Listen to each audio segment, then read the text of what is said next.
Call our meeting to order. I'd like to call on Don Ammons this morning to lead us in invocation.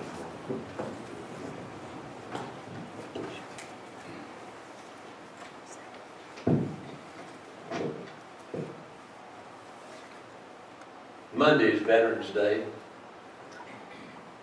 In our prayer, let us honor all who serve honorably in our military. Please join me. Dear God, we come today thanking you for our brave American heroes. As we honor them this Veterans Day, give us a renewed spirit of love for them and for our nation. Open our eyes to the sacrifices they have made to keep our republic free for us to worship, play, and live in peace. Thank you for the blessings of our beautiful land. Thank you for our veterans and active duty heroes who put their lives on the line to keep our country, our land of abundance and freedom, and a beacon of liberty. Help us now to retain those blessings by not allowing ourselves or our elected officials to slip into sloth and graft or other sinful practices that rob the people of their heritage. Keep us vigilant, we pray. In your name, amen. Mr. Ammons, thank you very much for that wonderful prayer. I'd like to call on Mr. Bill Voigt now to lead us in our pledge. If you all would, please stand and face the flag. And also call your attention to Mrs. June Emery. All of you know June. She has been involved with Veterans Day for 20, 30 years. I've lost count. 32 years. 22. 32 wonderful years. Please face the flag and repeat after me. Pledge allegiance to the flag of the United States of America and to the republic for which it stands, one nation under God, indivisible, with liberty and justice for all. Please sit. Thank you, Bill. As you can see, we're not graced with Joe Fuller this morning, but President-elect Ken McPheeters. Ken, if you would, he's going to come up and introduce our elected officials that have joined us this morning. Okay, we've got Butch and First Lady Zaragoza, Mayor Vestavia, Steve Ammons, Mayor Pro Tem, isn't he? Right. Okay, Mayor Pro Tem, Gilbert Douglas, Constable Gilbert Douglas, Jack Williams, Representative, John Hanley, City Council, Vestavia, George Pierce, and Jim Carnes, Representative Jim Carnes. Did I miss anybody? Thank you all for coming. It means a lot. That's why we come here. Everyone comes here to see y'all. Thank you, Ken. I am going to go around the room from my right and start for our first-time attendees. If it's your first time to attend our meeting, please stand and introduce yourself. I'm Tom Danielle. I own Royal Bedding Manufacturing in Pelham. Tom, thank you for coming this morning. Here to my middle table. I'm Michael Holly. I'm a market accountant for Surgical Care Affiliates in Hoover. Michael, welcome. Mark Urban, Regions Investment Solutions. Mark, welcome.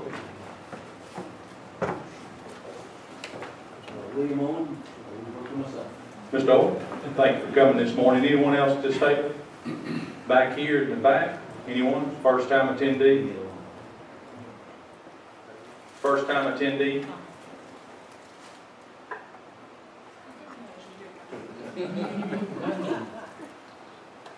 I'm Haley Lucido. This is my first time here. I've met many of y'all though, because I'm real involved with the Young Republicans, and I actually work for Steve Fresh on this campaign. So it's good to see all of y'all. Welcome this morning. Anyone else at this table? Back in the back. Yes, ma'am?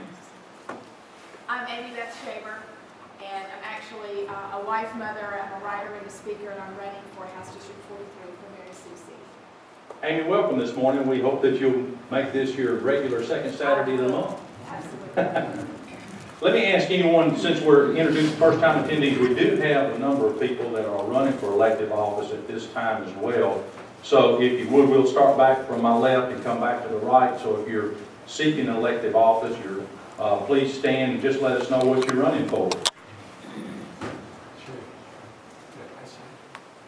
I'm Danny Garrett, running for House District 44. Welcome, sir. And I'm Steve French, running for House District 46. Welcome, sir. I'm Philip Brown, running for the Public Service Commission. Welcome. I'm David Wheeler, candidate for House District 47. Phil Norris, Alabama's 4th Congressional District, up in North Alabama. David Faulkner, running for House District 46.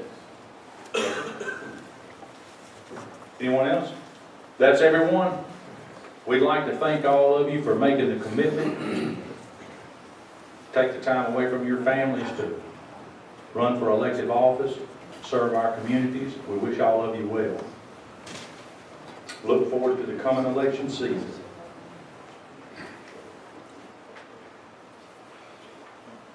Our next meeting is going to be here at the Vestavia Library, but it won't be in December, it'll be January. As you can see, we do not have a December meeting.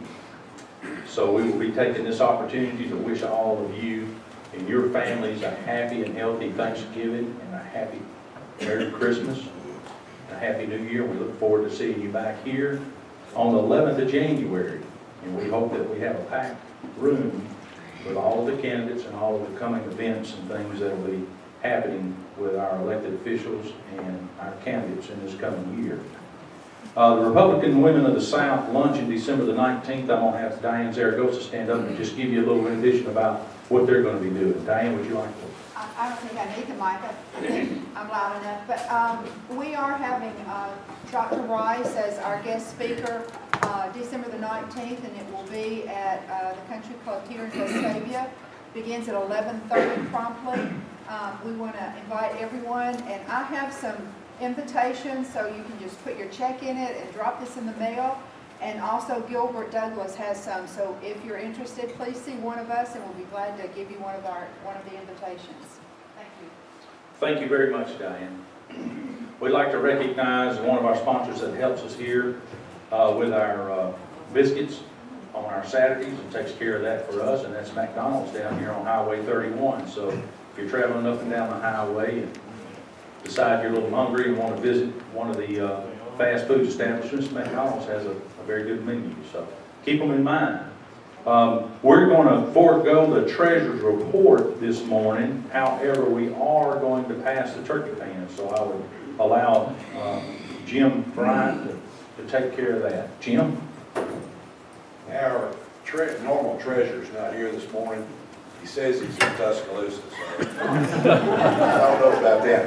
But we're going to pass these, and it's kind of like church. And speaking of church, see David Wheeler's on the back row back there.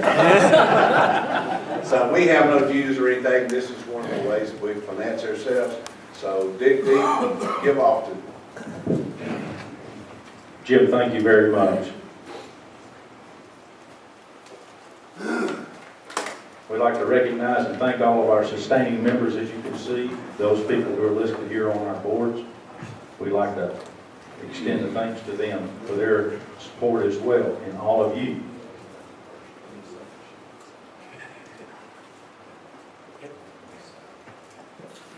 Our next tribute will be to our veterans, and what I would like to do before I move into the video is for all of those that have served our country for whichever branch of government that you serve in, please stand and let us, everyone here, recognize you.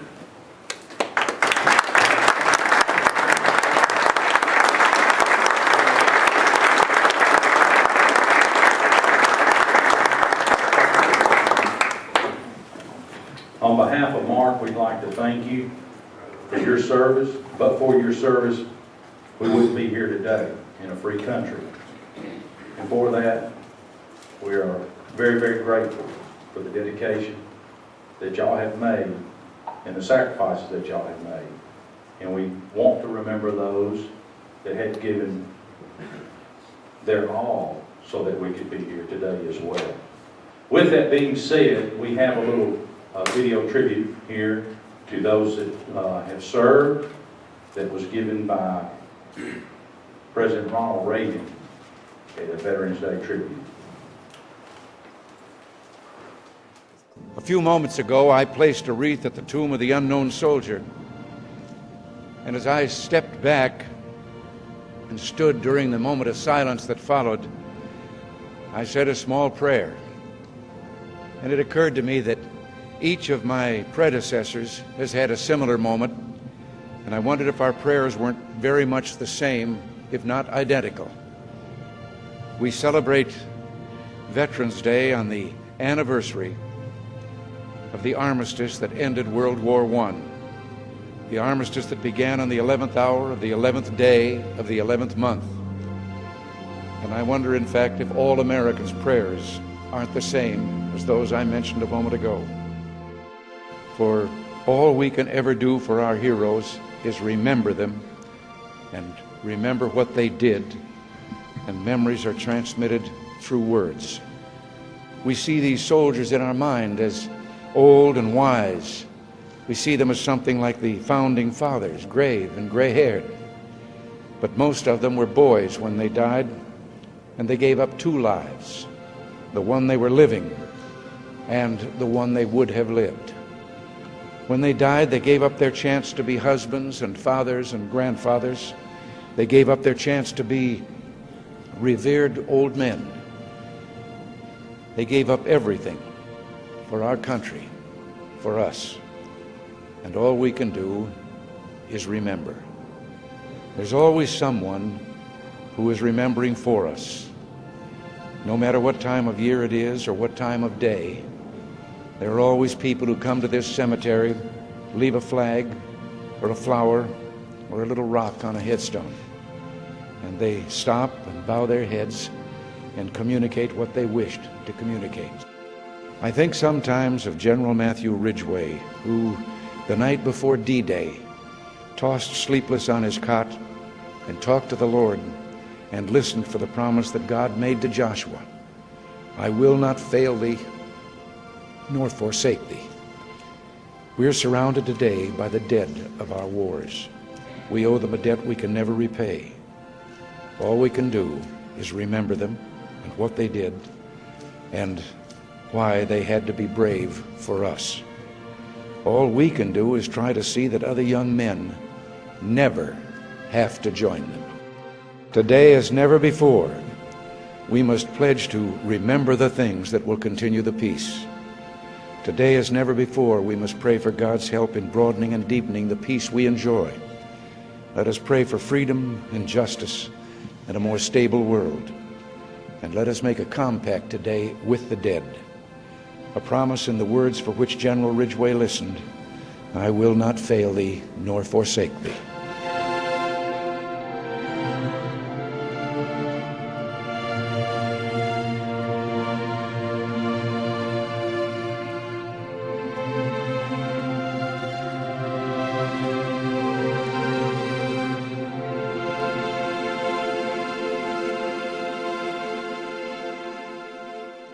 Colonel? I'm going to bore you all with a little trivia about World War I. There was a boy who was the seventh of 8 children from South Alabama who told a big story about his age. He had just passed his turning 14 2 weeks before he joined the Alabama Army National Guard. 2 weeks after he joined the Guard, President Wilson declared war. And on his 15th birthday, he was wounded in France. He mustered out of the Army, of occupation in Germany. He was my father, Corporal Ben Singleton. Thank you.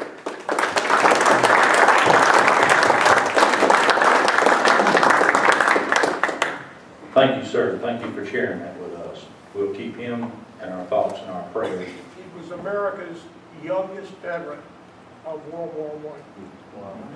From Alabama, but for the whole country, the youngest veteran.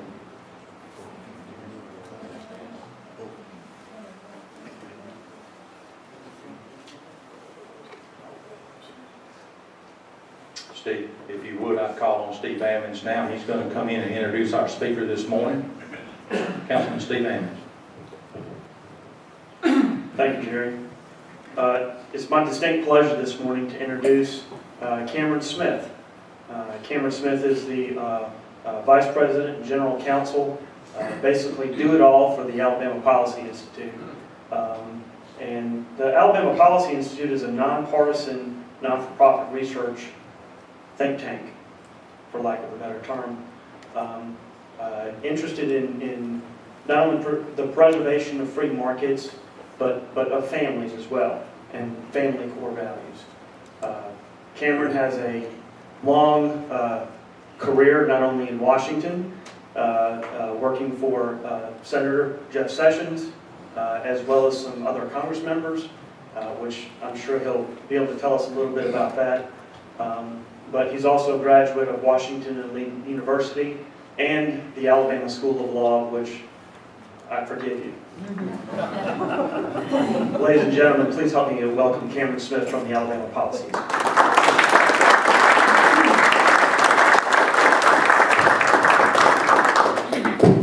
Well, I had some wonderful remarks prepared, then I threw them away and wrote everything on this card. So this should be exciting.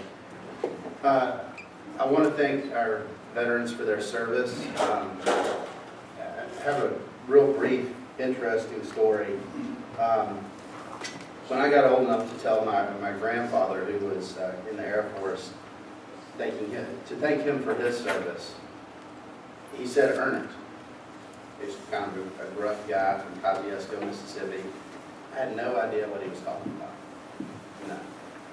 And, you know, it was, y'all are going to laugh at this. It wasn't until I saw the movie Saving Private Ryan, and there's a soldier, it was Tom Hanks' character, lying on the battlefield dying, and he says, "You have to earn this." And it was so ironic that the two connected, and I got it. And what I want to talk about today is not, it's one thing to remember the sacrifices that have been made for us. It's another thing to earn them. People gave up a lot, paid the ultimate price. And I would contend that it's not enough to remember. It's not enough to be cognitively aware that people paid for our freedoms. Day in and day out, we have to do what is necessary to earn that sacrifice. And frankly, I think we're not doing a very good job. A lot of times I want to be optimistic, but I want to be clear. We have engaged in infighting. We have gone after things that weren't problems. We have spun around in circles.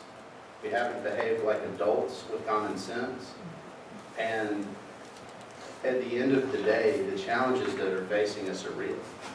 We need to engage them with prudence and discretion, with sobriety. This isn't a game. This isn't a media staged event. This is our nation. This is our future. And what we work on at the Alabama Policy Institute are the ideas that actually address the problems that are facing our state and our nation. We apply the principles of limited government, free markets, and strong families to the facts, engage in research, and develop solutions. In short, that's what we do. I want to do a little thought experiment here.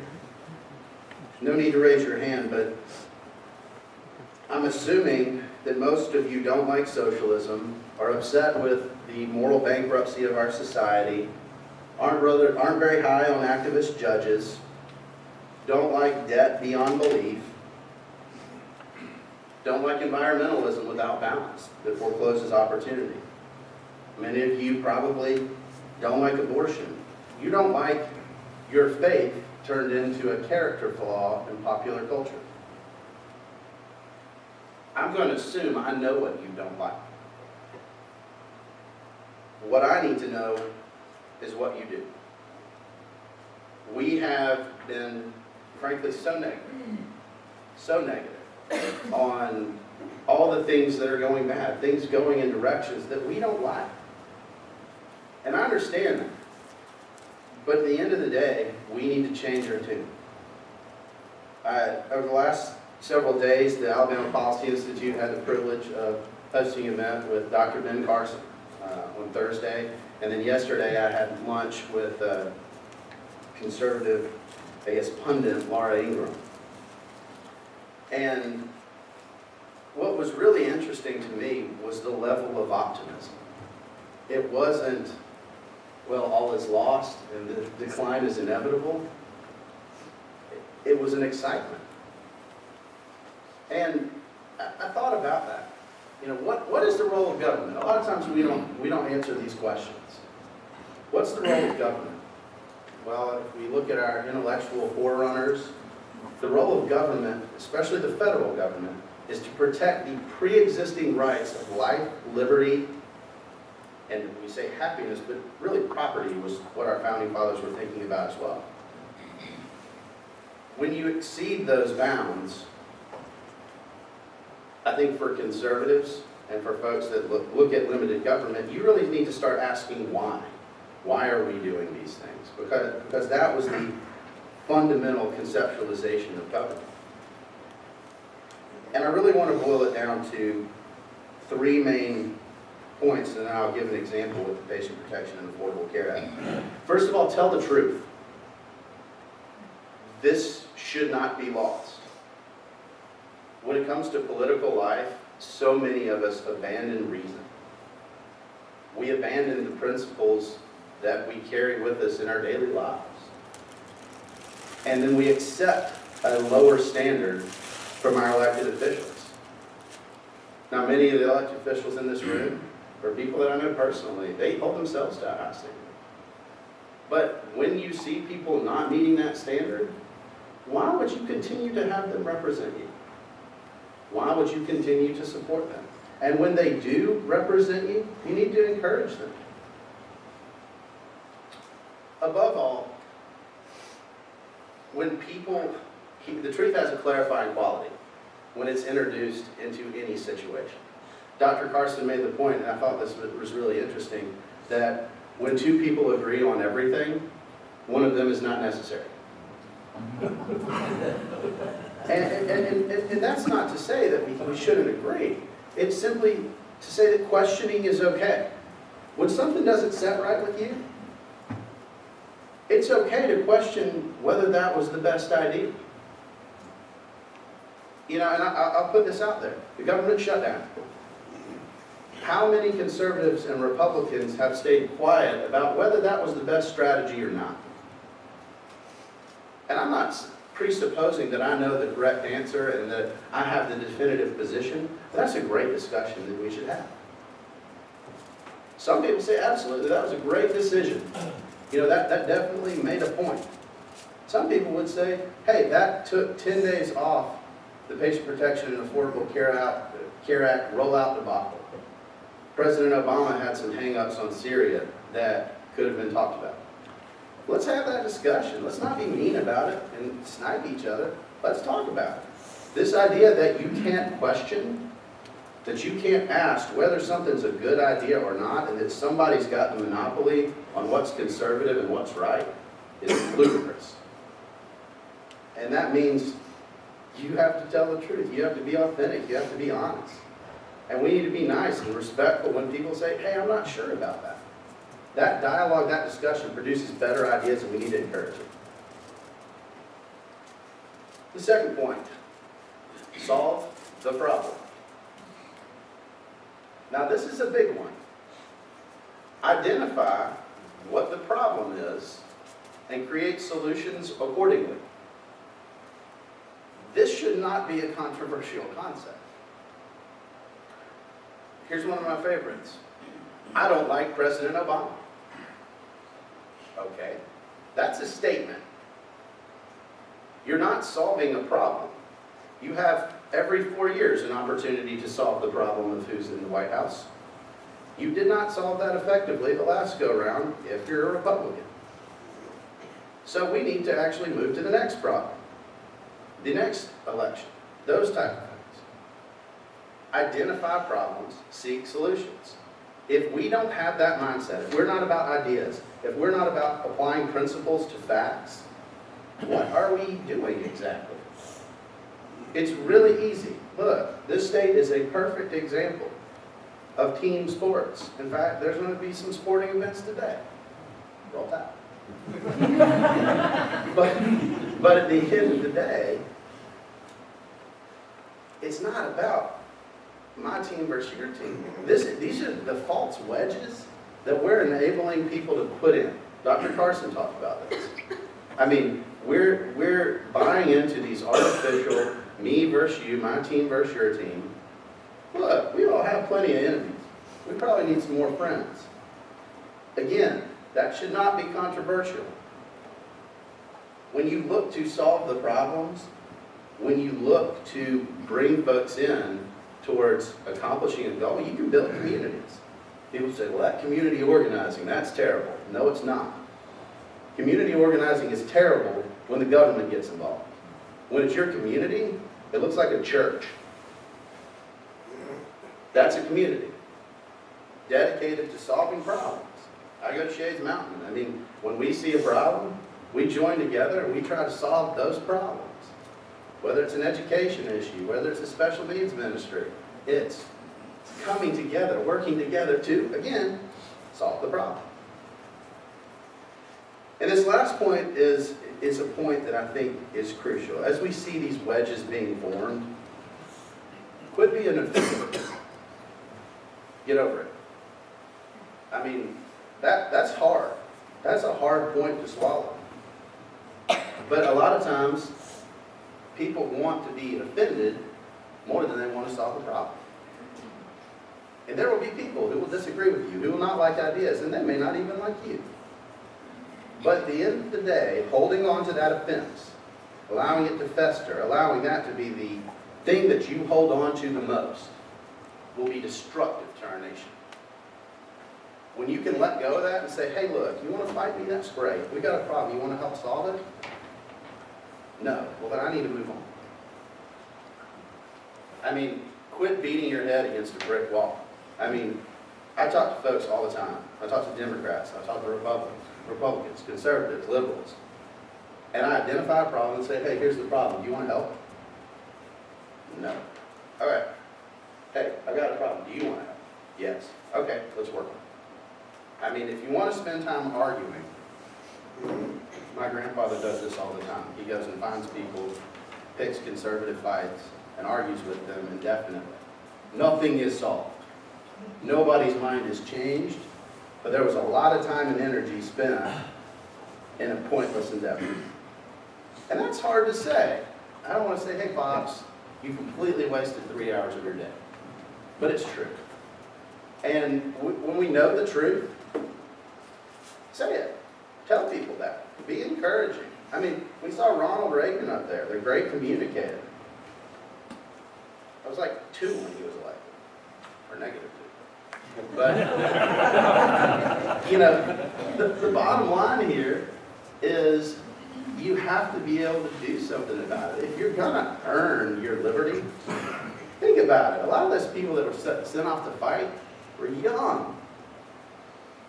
It wasn't like, well, we're going to let you wait your turn and figure out everything in your life. No, it's liberty is threatened. You got to go. Well, guess what, folks in this room? Liberty's threatened. You got to go. And there was a reason that people call Reagan the happy warrior. It's because every time he got up and talked, and look, I didn't hear his speeches. I had to go back and look at them, look them up and watch them, and I had. But here's the thing. If you have a political leader and you don't want to go up and you don't want to stand right next to him, shoulder to shoulder, and say, hey, we're going to take this on. We're going to take on the world. Then you can do better. And that's a hard thing to say, because there's a lot of political folks who are well-intentioned and things like that, but not everybody is a revolutionary leader like Ronald Reagan. Not everybody gets that feeling in your gut that says, hey, look, we got this. We can change the direction of our nation. And if you don't get that feeling, if you don't want to stand up next to somebody and hold their hand up and say, hey, look, I'm with this person, we're going to do this, then we can do better. And I think at the end of the day, let me use an example and then I'll take some questions. Let's think about the Patient Protection and Affordable Care Act. I was working on Capitol Hill when this was sort of run over us like a steamroller. In fact, my boss was on the committee of jurisdiction and I was his counsel. And it looked something like this. We want single payer. We're going to roll it. This is the left saying, we want single payer. We're going to roll it back until we get enough so we can get all the Democrats to vote for it. That was how that worked. And this is what we ended up with. The most partisan piece of legislation that we've seen in 100 years in America. I should say the most partisan piece of major legislation. And while I was up there, some of the arguments that they were making, the problems they were saying that they were going to solve. We're going to expand coverage. We're going to bend the cost curve. Well, unless you've been hiding under a rock, there's 3 million people nationwide, and the number's rising, who've been knocked off their plans. That doesn't exactly expand coverage. Well, what about the exchange? We're seeing the numbers trickle in. Delaware, 1. North Carolina, 4. People signing up for these exchange plans. How about bending the cost curve? Yeah, they bent it. But I don't think they bent it the way they meant it. And again, if you're trying to solve a problem, actually solve it. I don't blame the aspirations of the left. Great. Solve the problem. We didn't do that. And we did it in a way that was deeply divisive, deeply offensive. That said, we don't need you. We don't care about your thoughts. Half the country doesn't like this idea, but guess what? We're bigger than you. That is not a good model. I don't care whether you're Republican or Democrat or independent. I mean, work with people, build relationships, try to arrive at a consensus. And the whole point of the way our government is set up, I mean, it is a brilliant model, was so that if you could not agree on things, you didn't do them. And we have lost that. I mean, for example, this is just a macro picture of the federal government. Well, a lot of the Democrats want to spend on every good program imaginable, and even some not so good programs. And Republicans want to keep taxes low. So they borrow $17 trillion. See, the point is, the way this thing was designed to work was if you wanted to spend all this money, you had to tax the people, and they would really not like being taxed that much. So that would kind of bring you back in. And then on the right, well, if you wanted to keep taxes really low, then you would really limit the size of government and government services. And if people wanted more government services, they'd elect people that would do that and tax them more. We found a way to keep a lot of politicians in office, to let them keep taxes low and spending high, and then act like there's not a problem. And that's the truth. Everyone in this room can see that. It is not a complicated model. Speak the truth. You have to be willing to accept significant government cuts based on the revenues, the tax rates you're actually paying. You don't like those taxes going up? You need government to go down. And when they start saying, oh, well, we'll change this, change this, change this, you better not be the first in line kicking and screaming. That's consistency. American ingenuity and prosperity has happened because people were willing to make sacrifices. People were willing to speak the truth, and they were willing to solve problems. And if we can do that, I think that we really do, we have a chance. I'm bullish on this, frankly, because people are fed up. They're starting to say, this doesn't make any sense. This is just weird. Well, let's not be weird. Let's let's move together in a positive direction. Let's get excited about it. I mean, I have a fantastic team at the Alabama Policy Institute. We look at these problems every day, and they are infinitely solvable. These are not conundrums from which there is no solution. It's simply you have to be willing to engage. You have to be willing to work hard. What I said at the beginning of this, you have to be willing to earn that sacrifice that people pay to give us the liberty. You have to be willing to earn it. And if you're willing to work hard, ask the tough questions, and engage, look, it's going to take your time. It's going to take your talent. It's going to take your treasure. You're going to have to engage. If we have this, I'm going to get mine and get out, you're going to leave a lot of young people behind. Your kids, your grandkids. They're the ones that are going to have no option. They won't be able to get out. They won't have opportunity. They won't have liberty. And if that scares you, do something. I mean, engage. It's not enough to remember. It's not enough to say you know. It's not enough to talk about it. Do something. With that, I'm happy to take any questions. As familiar with Policy Institute as I should be, probably. Sure. The Alabama Policy Institute is actually 25 years old. We started as the Alabama Family Alliance, I believe in 1989. And we, frankly, it is an officer because of other endeavors that he is engaging. But the bottom line is that we're asking the tough questions. We're going to Montgomery and going through records. We're reading such exciting things as the comprehensive annual financial reports from cities in Alabama. We're reading the RSA's retirement reports. We're looking at their audits. We're seeing where is the information, what's going on. We actually, how many of y'all have seen a budget with only half the revenues displayed? Anybody? Well, that's good. There's at least one person. So he may have read Alabama's state budget. Because that budget that's circulated, that's the working budget from the Legislative Fiscal Office, displays appropriations. Here's how we spend the money. There's not, you can look at the Department of Revenue's annual report and see some of the revenues and their details. But in a budget, you have two sides of the ledger. That's one of those things that we look at and say, hey, that's a good idea. We should probably display that. That should probably be available to the public. So if you want to see where the revenue streams are that are coming in and see where the money is going out, it's in one place and you can look at it. That makes a lot of sense. That's a problem, there's a solution. That's what we do at the Policy Institute. And we're taking those facts that we discover when we find a problem, identify the problem, take the principles of limited government, free markets, and strong families, apply them to that problem, come up with solutions, and communicate. Incidentally, I also write for the Alabama Media Group about every week on AL.com. Most people say, wow, I have not read AL.com. I thought they only had liberal things on there. Which, yeah, there may be some truth to that. But you know, we try to communicate these ideas, get people to think about it. The last column I wrote was the confounding Southern conservative, you know, explaining how simply because we reject a progressive worldview doesn't mean we're crazy or too stupid to understand what's going on. We just don't want you to plan our lives. Pretty straightforward. So that's the kind of stuff we do at the Policy Institute. What else?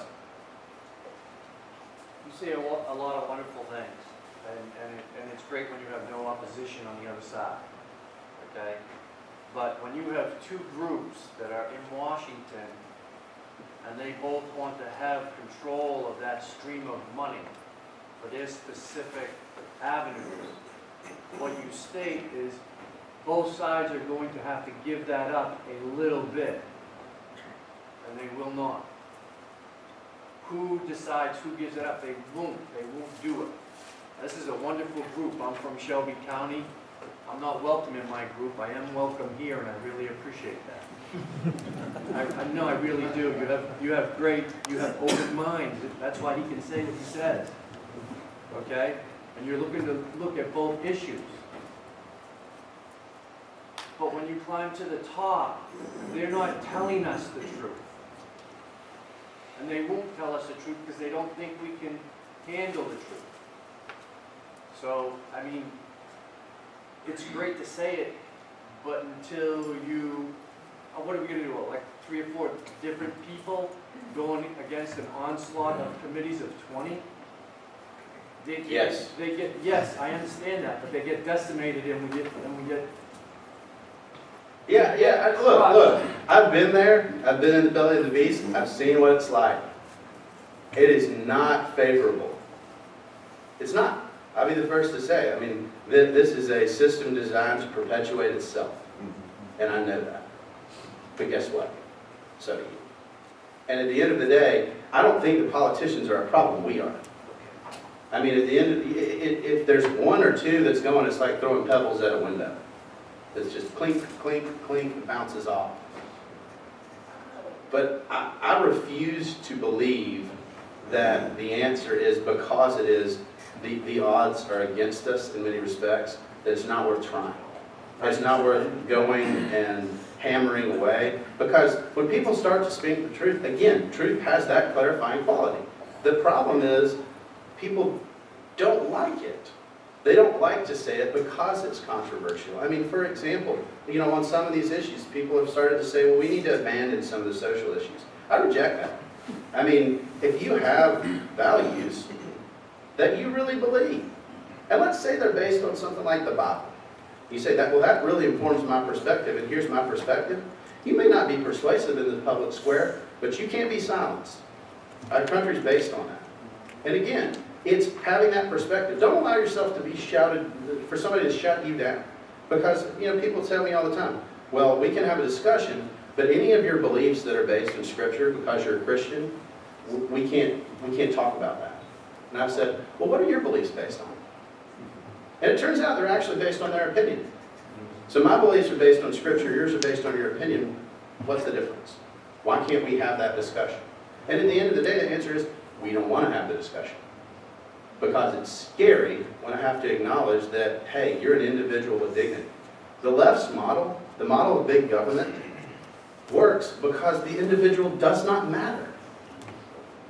I mean, think about President Obama's statements. They totally give this away on the Patient Protection and Affordable Care Act. Well, you know, I promise that you can keep your plan, but really, I don't want you to have to keep a substandard plan. Well, that's his perspective. For those people, if you're young, if you're 25, and you want to get an insurance plan because you're really healthy and you just want to have something that's catastrophic in case something really goes bad, that's your choice. That's valuing the individual.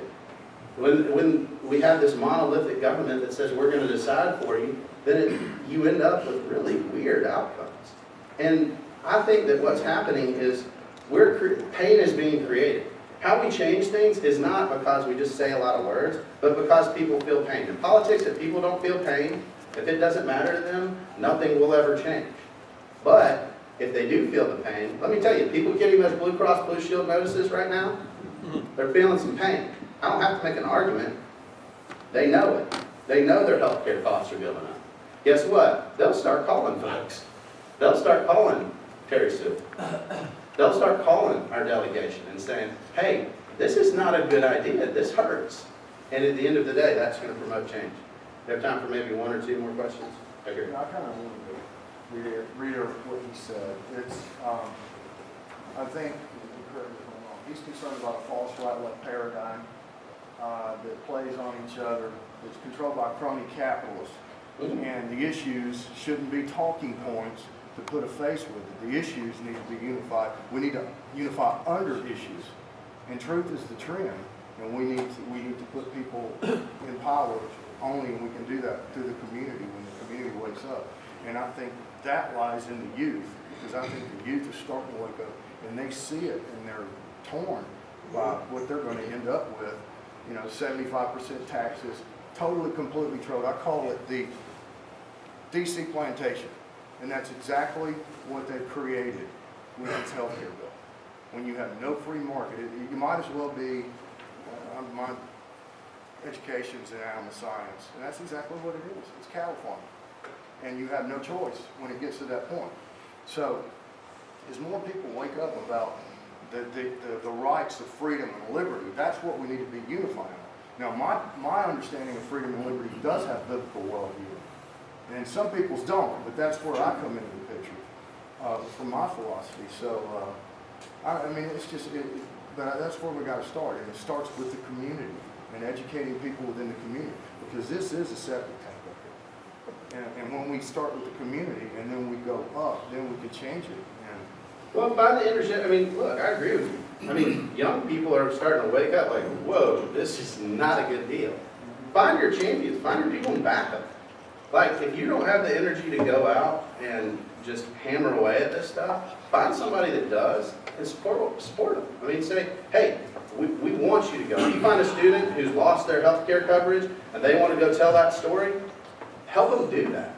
You know, help people do those things. And at the end of the day, I think that, you know, we will see change. I mean, we're already seeing some of those changes. One other significant point, in addition to these excellent points, this is 1/6 of our economy that the government's going to run. That's the scary part as well. Well, I'll tell you what the scary part is. The government spending, federal government spending, we're looking at 25% of GDP. Forget the 6. How about the rest of it? I mean, from January 20th, 2009 to now, the raw amount of our debt has increased, I think it's like 58% from 1933 to 1936. Anybody know what happened there? The debt went up 50%. Yeah, that's the New Deal era. The most radical expansion of government in America's history, and we've eclipsed that while President Obama has been president. Last question. Cameron, I think we need to be always cognizant of the way our country was founded with 2 years on the House, 4 years President, 6 years Senate, because it's the House that originates the bills of revenue. And so that's why the grassroots is so important. That's why you need to be involved. In the Revolutionary days, it was Tom Paine and his little penny sheets of news. Now we've got, you know, Twitter and Facebook and all that other things to get our messages out. And I guess I will say that today is the 75th anniversary of the Crystal Knock in Germany. And that was brought about by one of the world's foremost youth warriors, Adolf Hitler, who had people made them fear and, you know, they aroused the people, and then they turned around and killed a lot of people. So we need to work positively and not be fighting, but rather be organizing and do our own community organizing. Well, yeah, that's a great point. And, you know, go to our website, alabamapolicy.org. We have one-page issue reads. I call them potty reads, where you can sit there, read it, and understand an issue. Take those, learn about it, hear what's going on, and then put it on your calendar every month. Call your representative. Say, what's going on? These guys and ladies do not hear from you that often. Really, really don't. Now, they hear, when I was working on the Hill, that we call them serial offenders, people that would write them every day. They hear from those people. They don't hear from, like, average Joe. Hey, what's going on? What are you doing? What are you working on? Why do I care that you're there? Do that. Put it on your calendar. Standing calendar appointment. It's going to come up. You better know something about what they're doing to call them. Because if you don't do that, I mean, that's the bare minimum, is knowing what's going on. So check out our stuff and engage your representatives. And hey, I'm telling you, I'm bullish on our country. I'm bullish on the direction we're going. And in spite of everything that seems so rough right now, I mean, we can pull together and we can do this. Thank y'all very much.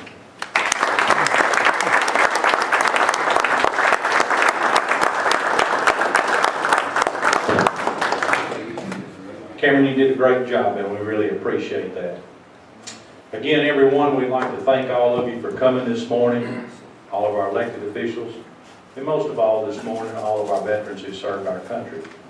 As we go about our day-to-day lives in the next few days, especially today, tomorrow, Monday, which is Veterans Day, you see those ladies and gentlemen that serve our country that are in uniform, make a special effort to walk up to them and shake their hand and thank them for their service to our country. While we may not think it means a lot to them, I believe it does, and I believe it shows them that we do, and let them know that we really care and appreciate what they do and the sacrifice that they make.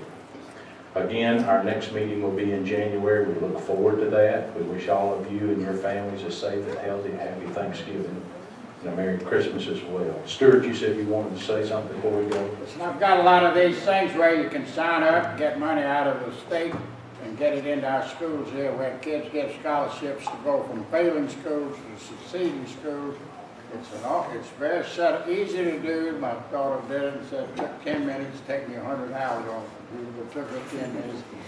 Tells you exactly how to do it, and you don't pay 1 cent more, and you commit, you have to commit now if you're gonna get into the program, and they'll take half of your state income tax and put it into the school for scholarships for kids who've already been screened. There are 340 kids that are screened and hoping to get from a sorry, failing school, and then it puts the pressure on the schools when they begin to see that this same operation, they're gonna have to be better, and the schools are failing.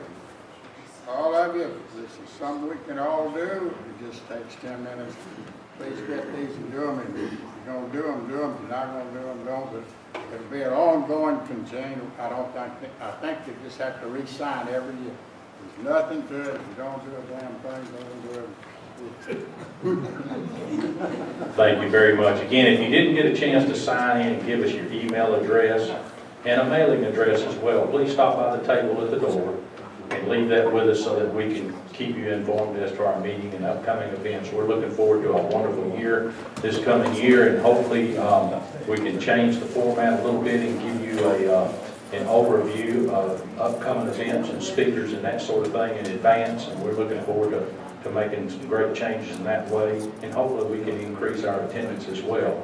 Please talk to your friends, folks that you work with, see if you can't get them interested in coming with you to a meeting. We sure would appreciate it. Y'all have a great day. The meeting's adjourned.